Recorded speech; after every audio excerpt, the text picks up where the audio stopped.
ဒီနေ့တော့ဝမ်တို့မြန်မာလိုမရရအောင်မဖြစ်ဖြစ်အောင်လုပ်တယ်ဆိုတဲ့စကားလုံးကိုထိုင်းလိုဘယ်လိုပြောလဲအတူတူလေ့လာကြမှာဖြစ်ပါတယ်။ရအောင်ဖြစ်အောင်ကိုထိုင်းလိုဟိုက်ဒိုင်လို့ပြောပါတယ်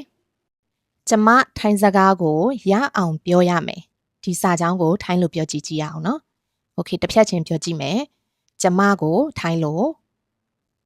ဒီချန်ဒါမှမဟုတ်ရင်ချန်ထိုင်းစကားဟုတ်ပါတယ်ภาษาไทยရအောင်ရှေ့မှာပြောပြပြီးသွားပြီဟိုက်ဒိုင်ပြောရမယ်ကိုထိုင်းလို့တောင်းဖို့เนาะဆိုတော့တစ်ကြောင်းလုံးကိုတေချာပြန်ပြောကြည့်မယ်ဆိုရင်ฉันต้องพูดภาษาไทยให้ได้ต้องพูดဆိုတဲ့ verb ကိုฉันဆိုတဲ့ကျမရဲ့အနောက်မှာကတ်လိုက်ပြီးတော့ต้องพูดနဲ့ให้ได้ကြားထဲမှာထိုင်းစကားဆိုတဲ့ noun ကိုထည့်လိုက်ပါတယ်ฉันต้องพูดภาษาไทยให้ได้ဒီနှစ်ဂျပန်ကိုရအောင်သွားမယ်ဆိုရင်ရောထိုင်းလို့ဘယ်လိုပြောမလဲဒီနှစ်ปีนี้ဂျပန်ထိုင်းလို့ဆိုရင်ญี่ปุ่นရအောင်ให้ได้သွားမယ်จับไป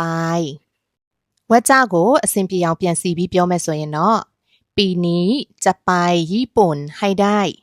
အချိန်ပြပုတ်ဖြစ်တဲ့ปีนี้ဆိုတာကိုအရှိဆုံးမှာထားပါမယ် subject ရှိရင်ပြီးရင် subject လိုက်မယ် subject မရှိတော့จะไปဆိုတဲ့သွားမယ်ဆိုတဲ့ verb ကိုปีนี้ရဲ့အနောက်မှာလိုက်ပါမယ်ပြီးရင် verb နဲ့ให้ได้ရဲ့ကြားထဲမှာ noun ဖြစ်တဲ့ဂျပန်ญี่ปุ่นဆိုတဲ့စကားလုံးလေးကိုထည့်လိုက်ပါမယ်ปีนี้จะไปญี่ปุ่นให้ได้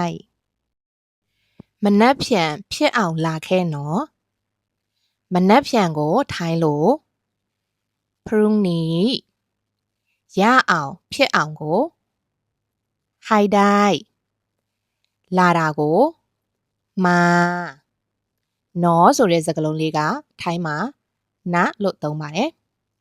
ဝက်ကြကိုအစဉ်ပြေအောင်ပြန်စီလိုက်တော့พรุ่งนี้มาให้ได้นะအချိန်ပြပုတ်ကိုရှေ့ဆုံးမှာထားမယ်พรุ่งนี้ပြီးရင် verb ကိုလိုက်မယ်มา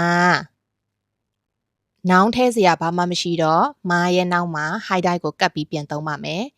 ให้ได้နော်ဆိုတဲ့စကားလုံးလေးကတော့ဝက်ကြရဲ့နောက်ဆုံးမှာအမြဲတမ်းပါပါတယ်นะพรุ่งนี้มาให้ได้นะသူ့ကိုရအောင်မေးလိုက်သူ့ကိုထိုင်းလို့เขาရအောင်ให้ได้မေးတာကိုထိုင်းလို့ลืมဒီတော့ဝက်ကြောက်အစဉ်ပြေအောင်ပြန်စီလိုက်ရင်ลืมเขาให้ได้ลืมဆိုတဲ့ verb နဲ့ให้ได้ရဲ့ကြားထဲမှာเขาဆိုတဲ့ noun ကိုထည့်ပေးလိုက်ရုံပါပဲเนาะลืมเขาให้ได้